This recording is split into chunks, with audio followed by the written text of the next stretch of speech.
Salam saudara-saudaraku yang terkasih di dalam nama Yesus Kristus. Kita bersyukur karena kita masih diberikan kesempatan untuk kita berjumpa kembali untuk kita mendengarkan firman Tuhan. Dan firman Tuhan pada saat ini kita akan membaca dari Kisah Rasul pasal yang kedua, dari ayat yang pertama sampai seterusnya.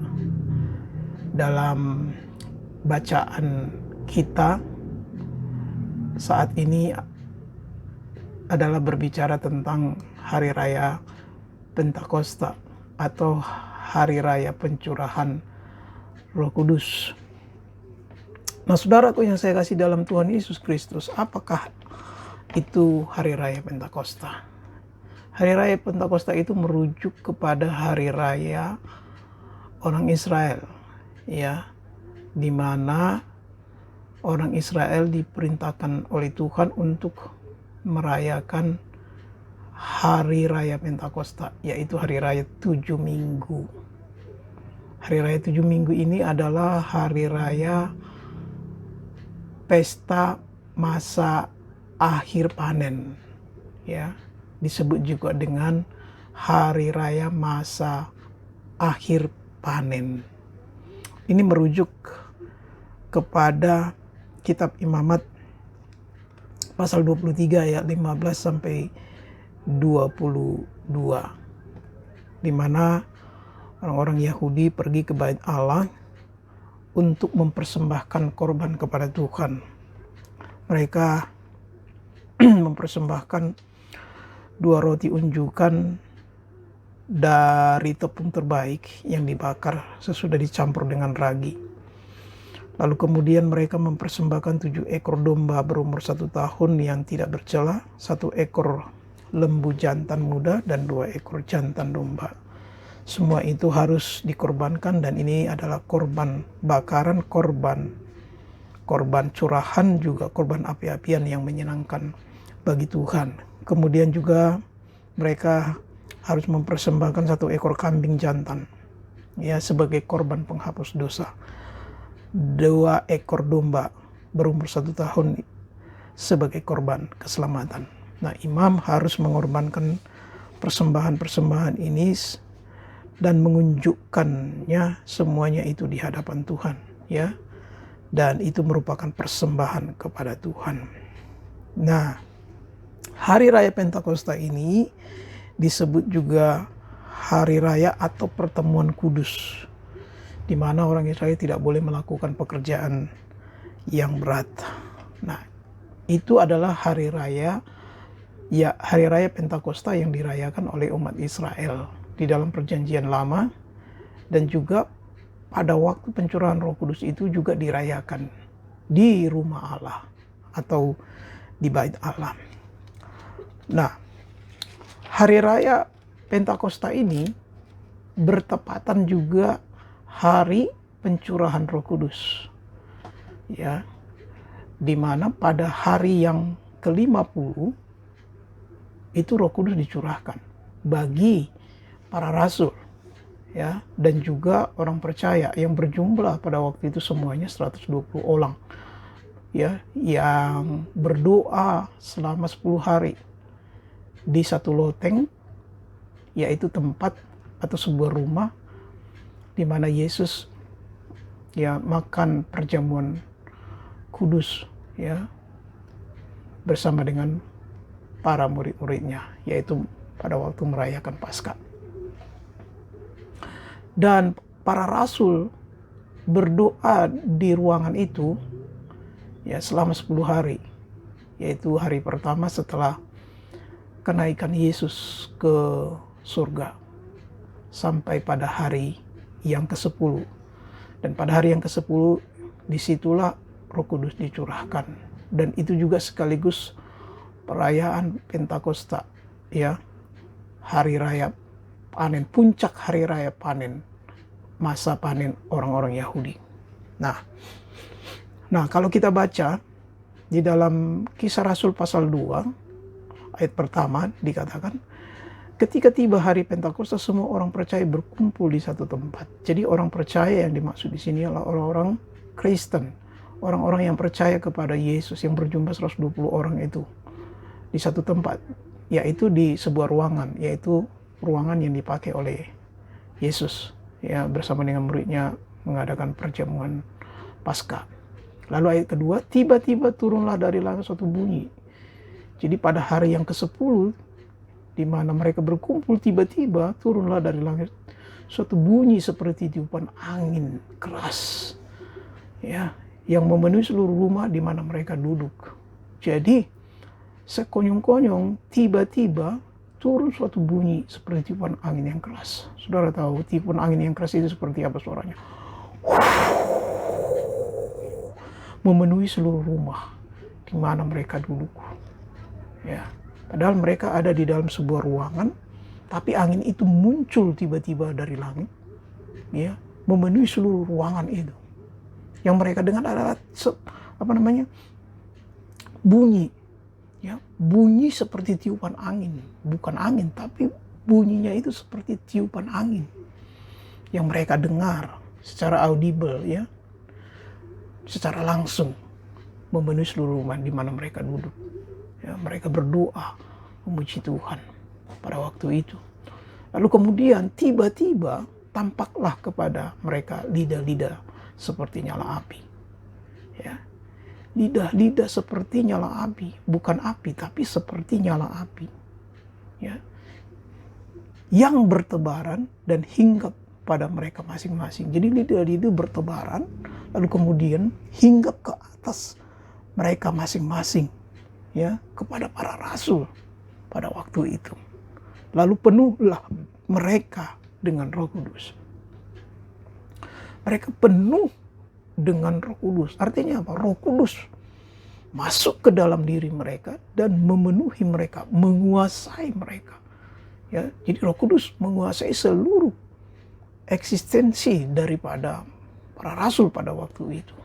Lalu mereka mulai berkata-kata dalam bahasa-bahasa lain, seperti yang diberikan Roh itu kepada mereka untuk mengatakannya. Jadi ketika mereka penuh dengan Roh Kudus memenuhi mereka, menguasai mereka, ya. Lalu kemudian mereka mulai berkata-kata dalam bahasa-bahasa lain, ya, seperti yang diberikan Roh Kudus itu untuk mengatakannya. Jadi Roh Kudus menguasai lidah mereka dan mereka mengucapkan dengan bahasa-bahasa lain, dikatakan, ya, seperti yang diberikan Roh itu. Ya. Lalu ketika itu terjadi, maka orang-orang berkerumun di ayat yang ke-6. Mereka berkerumun dan mereka bingung. Karena apa? Karena para rasul-rasul itu mendengar, orang-orang yang berkumpul itu mendengar para rasul berkata-kata dalam bahasa mereka sendiri. Jadi para rasul betul-betul, ya, mengucapkan perkataan-perkataan dalam bahasa-bahasa orang-orang yang hadir pada waktu itu. Ya. Orang-orang yang hadir pada waktu itu adalah orang-orang Yahudi yang berasal dari apa? Dari Partia ayat 9. Dari Media, dari Elam, dari Mesopotamia, dari Yudea, dari Kapadokia, dari Pontus, dari Asia, Frigia, Pamfilia, Mesir, ayat 10, daerah-daerah Libya yang berdekatan dengan Kirene, pendatang-pendatang dari Roma. Baik orang Yahudi maupun penganut agama Yahudi. Jadi yang datang itu bukan hanya orang Yahudi, tetapi juga ada orang-orang dari bangsa-bangsa lain yang menganut agama Yahudi. Gitu. Orang Kreta, orang Arab.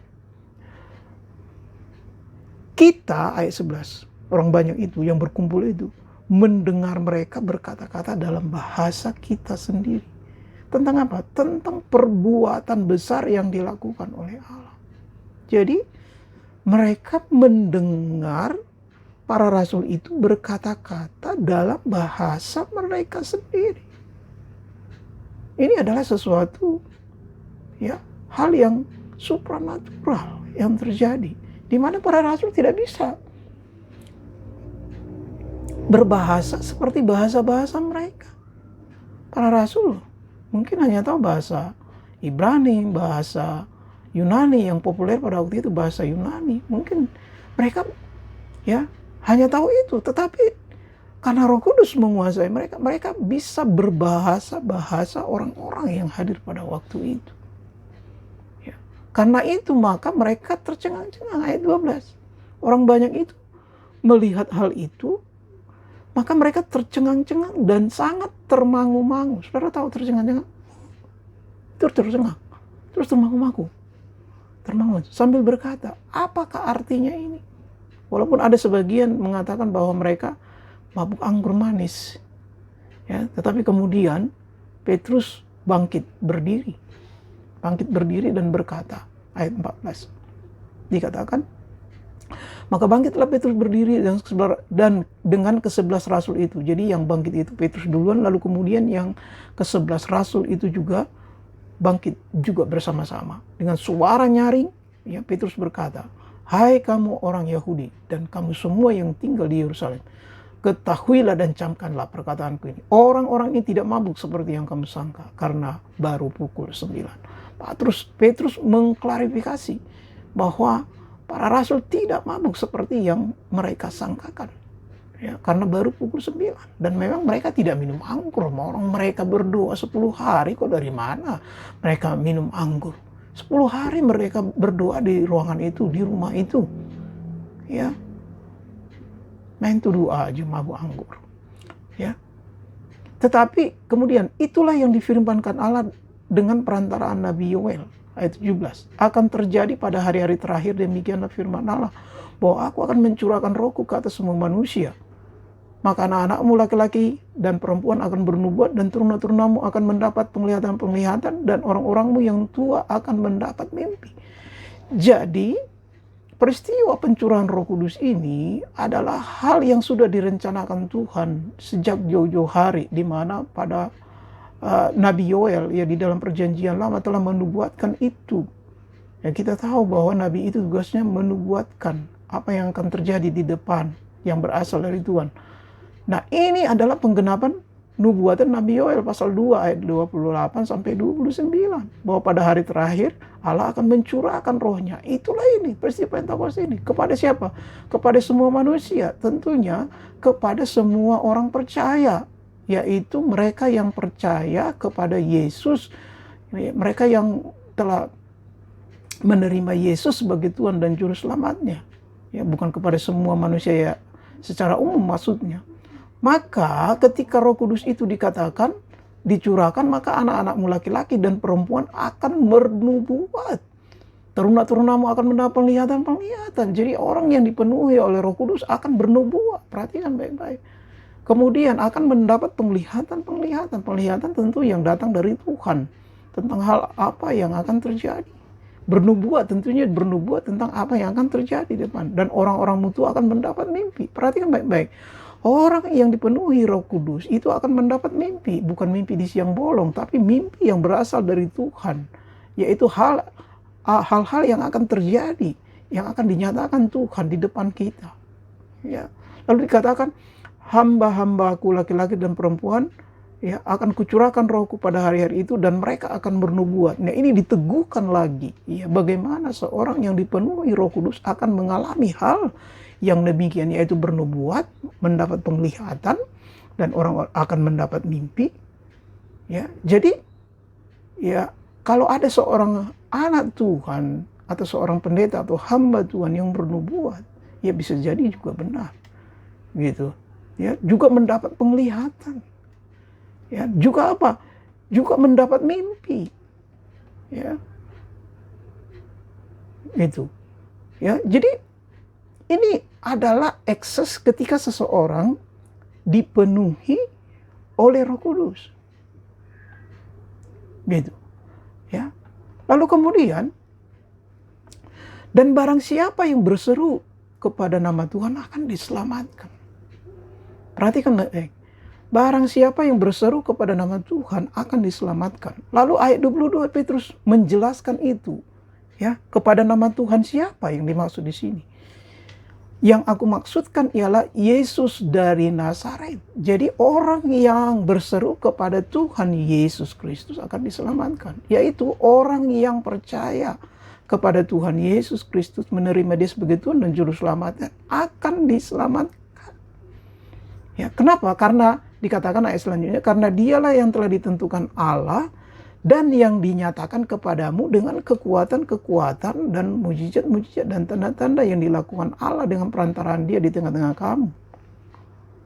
Jadi siapa yang percaya kepada Tuhan Yesus akan diselamatkan. Mengapa? Diselamatkan karena Yesuslah yang ditentukan oleh Allah dengan kekuatan-kekuatan, mujizat dan tanda-tanda yang dilakukan Allah melalui Yesus Kristus. Kita tahu kalau kita baca ya di kitab Injil bagaimana pelayanan Yesus yang penuh dengan kuasa Tuhan mengadakan mujizat.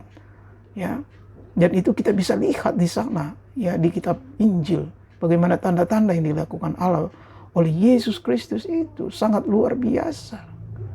Nah, Yesus sanggup menyelamatkan, Dialah yang ditentukan oleh Allah. Tetapi yang kemudian dikatakan berikutnya, yang kamu salibkan. Gitu loh. Yang kamu salibkan, lalu kemudian yang bangkit pada hari yang ketiga. Ayat 24. Allah membangkitkan Dia dan melepaskan Dia dari sengsara maut. Jadi Yesus itu disalibkan dalam rencana Tuhan, ya. Lalu kemudian dibangkitkan oleh Allah pada hari yang ketiga. Ini perbuatan yang luar biasa, ya. Bagaimana Yesus itu mati lalu kemudian pada hari yang ketiga bangkit. Nah, inilah yang menjadi dasar bagi kita untuk percaya kepada Yesus. Yaitu bahwa Dia dipilih, ditetapkan oleh Tuhan, ditentukan oleh Allah dengan kekuatan mujizat. Lalu kemudian diteruskan lagi ketika Ia mati disalib pada hari yang ketiga, bangkit dari antara orang mati. Inilah yang mendasari kita untuk apa? Untuk percaya bahwa barang siapa yang percaya kepada nama Tuhan Yesus Kristus akan diselamatkan. Ya. Lalu kemudian ketika hal itu disampaikan oleh Petrus, maka mereka, orang banyak yang mendengar itu, ya merasa terharu. Merasa terharu lalu mereka bertanya kepada Petrus dan rasul-rasul lain, apakah yang harus kami perbuat, saudara-saudara? Mereka mungkin merasa ketakutan juga ketika mendengar hal itu. Ya, lalu kemudian, lalu apa yang harus kami perbuat? Lalu Petrus menjawab, bertobatlah, ayat 38. Bertobatlah. Bertobat dari mana? Bertobat dari dosamu. Dan hendaklah kamu masing-masing memberi dirimu dibaptis dalam nama Yesus Kristus untuk pengampunan dosamu. Jadi bertobat, berhenti melakukan dosa, lalu kemudian dibaptis, percaya kepada Yesus Kristus untuk pengampunan dosa, lalu kamu akan menerima karunia Roh Kudus. Jadi syarat untuk menerima karunia Roh Kudus adalah bertobat. Percaya kepada Yesus, lalu dibaptis, lalu menerima karunia Roh Kudus. Gitu. Dan itu akan terjadi di dalam kehidupan kita. Karena ayat 39 dikatakan, sebab bagi kamulah janji-janji itu dan bagi anak-anakmu dan bagi orang yang masih jauh. Yang masih jauh ini adalah kita. Yaitu sebanyak yang akan dipanggil oleh Tuhan Allah kita. Jadi kita juga akan mengalami pencurahan baptisan Roh Kudus seperti yang dialami oleh para rasul di Kisah Rasul pasal 2 ini. Karena ayat ini berkata, bagi kamu, bagi anak-anakmu, bagi orang yang masih jauh. Masih jauh itu berarti kita ini juga. Gitu loh. Karena itu kan pada abad yang pertama ini terjadi. Yaitu sebanyak yang akan dipanggil oleh Tuhan. Dan kita kan sudah hidup di abad yang ke-21, saudaraku. Nah, itu juga janji. Artinya bahwa saudara dan saya harus mengalami baptisan Roh Kudus ini. Ini janji Tuhan bagi saudara dan saya. Karena itu saudara harus rindu untuk mengalami baptisan Roh Kudus ini di dalam kehidupan kita. Ya.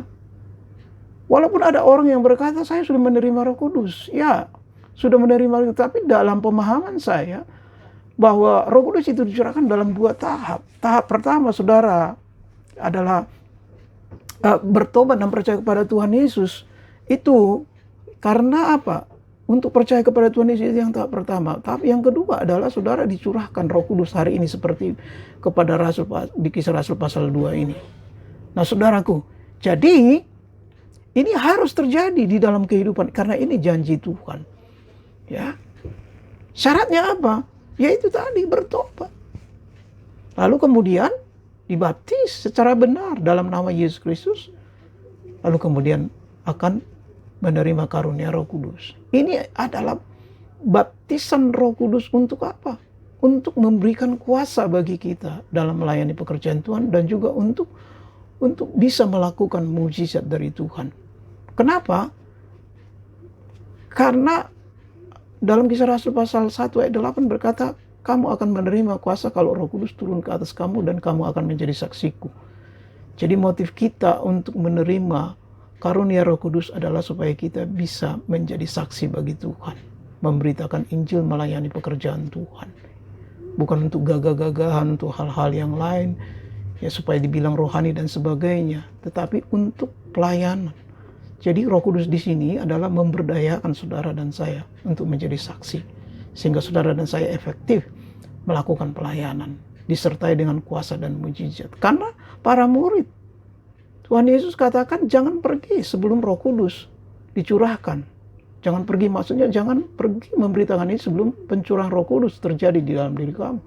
Karena apa? Karena Roh Kudus inilah yang memberikan mereka kuasa untuk bisa memiliki keberanian dan juga untuk melakukan mujizat. Jadi itu saudaraku, yang mau saya sampaikan adalah hari ini, supaya saudara dan saya mengalami pencurahan Roh Kudus adalah bertobat, berhenti melakukan dosa, kemudian baptis dalam nama Yesus Kristus. Baptis yang sesuai dengan baptisan Alkitabiah. Ya, apa itu baptisan Alkitabiah? Saudara sudah tahu lah. Ya, saudara dibaptis dalam nama Yesus Kristus. Ya, sebagai tanda pengampunan. Saudara dikuburkan bersama dengan kematian Yesus. Ya, ditenggelamkan dalam air artinya dikuburkan dalam kematian Yesus lalu bangkit sebagai seorang yang sudah lahir baru, orang yang sudah bertobat, orang yang menerima Yesus begitu dan juru selamat, maka kamu akan menerima karunia Roh Kudus. Biarlah kiranya firman Tuhan ini memberikan satu pemahaman yang baru bagi kita, agar kita dapat menerima pencurahan Roh Kudus ini. Sebagai penutup saya ingin memberikan kesaksian. Tahun 2011 saya mengalami baptisan Roh Kudus ketika saya bersama dengan tim doa di gereja di mana saya melayani. Ya, setiap hari kita berdoa dari jam 10 sampai jam 12. Pada waktu itu kami berdoa pujian penyembahan selama 2 jam. Saya main keyboard dan teman-teman saya menyembah memuji Tuhan, tapi juga saya ikut memuji menyembah Tuhan sambil main keyboard. Pada waktu kami penyembahan tiba-tiba saya dipenuhi Roh Kudus lalu mengucapkan bahasa-bahasa yang saya tidak mengerti. Bahasa itu yang disebut dengan bahasa roh. Lalu seorang pemimpin doa kami melihat saya karena saya berbahasa roh, saya tidak membuka mata, saya hanya penyembahan pujian sambil bermain keyboard, saudaraku. Lalu kemudian tiba-tiba dia melihat di atas kepala saya ada api yang dia lihat, lalu kemudian dia beranjak dari tempat duduknya, lalu kemudian dia mengambil api itu untuk dia. Hal itu saya ketahui setelah kami selesai doa, dia bercerita seperti itu. Pada saat itulah saya mendapatkan apa yang disebut dengan bahasa roh. Dan sampai hari ini bahasa roh itu tetap ada di dalam diri saya. Ya, dia lihat ada seperti api. Dan saya mengucapkan perkataan yang tidak bisa saya mengerti, dan saya mengucapkan itu tanpa kontrol saya. Jadi Roh Kudus mengontrol lidah saya. Ya, akal saya sadar, tapi lidah saya tidak bisa saya kontrol. Itu yang saya alami. Dan saya juga berharap saudara mengalami baptisan Roh Kudus itu di dalam kehidupan saudara. Dan mulai sejak itu, saudaraku, ya Tuhan seringkali berbicara kepada saya melalui mimpi. Kadang-kadang kalau ingin sesuatu yang Tuhan nyatakan, saya bermimpi, dan biasanya Tuhan nyatakan maksud melalui mimpi itu, saudara. Sebelumnya saya tidak pernah mengalami yang namanya mimpi-mimpi itu. Bukan mimpi di siang bolong, saudaraku. Ada maksud-maksud tertentu setiap mimpi yang saya alami. Ya, kadang Tuhan ingin menyelamatkan atau melindungi saya berbicara, Tuhan berbicara melalui mimpi dan sebagainya, sehingga saya memahami apa yang harus saya lakukan. Itu yang terjadi, saudaraku. Dan saya sejak saat itu mulai berani untuk memberitakan Injil. Ya, suatu ketika, saudaraku, saya berkhotbah tentang memberitakan Injil, ada seorang jemaat yang melihat di belakang saya ada seorang malaikat yang mengepakkan sayapnya, demikian, saudara. Ya, jemaat itu memiliki karunia, ya, melihat penglihatan yang demikian. Malaikat Tuhan itu seperti menjaga saya dari belakang. Ya. Dan suatu ketika, saudaraku, saya berkhotbah di dalam kesempatan yang lain, ada seorang jemaat yang datang dalam ibadah itu yang tidak senang dengan khotbah saya. Dia mencoba menggunakan ilmu magicnya untuk menyerang saya. Tapi dia bilang bahwa dia serang tapi saya tidak apa-apa. Tuhan melindungi saya. Dan itu dia ceritakan kepada pemain musik saya. Pemain musik di gereja. Beberapa bulan kemudian dia menceritakan itu, saudaraku. Ada kuasa Tuhan yang melindungi. Saudaraku, ini adalah realita di dalam kehidupan sebagai seorang hamba Tuhan yang dipenuhi oleh Roh Kudus, memiliki kuasa di dalam dirinya. Kuasa setan, kuasa magic tidak mampu untuk mencelakai kita. Ya. Bahkan malaikat Tuhan dikirimkannya ketika saudara dan saya memberitakan Injil. Itu sebabnya kan tujuan baptisan ini adalah memberdayakan para rasul untuk memberitakan Injil. Maka Tuhan membela hamba-hambanya yang sudah dipenuhi oleh Roh Kudus. Biarlah kesaksian ini menjadi rema bagi kita semua. Bila saudara juga rindu dan haus untuk dipenuhi oleh Roh Kudus, kalau saudara memiliki kuasa, keberanian untuk memberitakan Injil, seperti yang saya alami, saudara, seperti juga yang dialami oleh para rasul. Jadi ini bukan mitos, ini bukan hal-hal yang dibuat-buat, bukan, saudaraku. Ya. Saya dulu adalah orang yang tidak senang dengan yang model-model orang Kristen kayak saya sekarang ini, saudaraku. Oh, saudaraku, di kampung saya itu ada gereja Pentakosta, saudaraku, saya lempar itunya, sengnya. Ya tahu sendiri kan, kalau seng dilempar bagaimana. Karena saya nggak senang yang namanya bahasa-bahasa roh, memuji-muji Tuhan, nangis-nangis sebagai tepuk-tepuk tangan. Tapi hari ini Tuhan menangkap saya dan menjadikan saya menjadi seorang hamba Tuhan seperti yang dialami oleh para rasul, saudaraku. Ya, karena itu jangan pernah, saudaraku, anti dengan baptisan Roh Kudus. Itu real dan terjadi dalam kehidupan saya secara pribadi. Yang tadinya saya tidak mengalami hal itu, bahkan saya menolak hal itu. Tapi Tuhan memilih, Tuhan menjadikan saya seperti itu. Rindulah. Ini masih ada beberapa hari sampai pada hari ke-10, saudaraku, supaya saudara dilawat oleh Tuhan melalui Roh Kudus-Nya. Karena Tuhan memberkati kita semua. Amin. Salam.